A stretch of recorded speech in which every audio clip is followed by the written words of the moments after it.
మహిళా దినోత్సవం రోజు కర్ణాటకలో రేపు జరిగింది. ఇందులో కొత్త ఏముందంటే జరిగింది ఇజ్రాయేలీ దేశం నుంచి వచ్చిన అతిథికి, ఒక అమ్మాయికి, ఒక అబ్బాయిని చంపి చేశారు. అతిథి దేవోభవ అని పూజించే మన దేశంలో, స్త్రీని పూజించే దేశంలో విదేశీ అమ్మాయిని రేప్ చేసేశారు. ఇప్పుడు మన దేశం చెత్తగా ఉంటుందని ఎవ్వరూ రారు. వచ్చిన కొంతమంది అతిథుల్ని కూడా మనం అలా రేపులు చేసుకుంటూ పోతే ఎవరొస్తారు మన దేశానికి? మొన్న బ్రెజిల్ అమ్మాయిని చేశారు.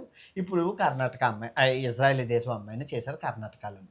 దీనికి సొల్యూషన్ ఉందా అంటే అందరికీ తెలిసిందే. కామాతురాను నభయం నా లజ్జ. అంటే కామంతో కళ్ళు మూసుకుపోయిన ఎదవకి ఏమీ కనబడవు. సో, అందరు ఇక్కడ ఏం చేయాలంటే గవర్నమెంటు రేప్ చేసిన వాళ్ళని బహిరంగంగా సమాజంలో ఉరితీస్తామని ఒక చట్టం పాస్ చేయాలి. భయంకైనా కొంతమంది లొంగుతారు.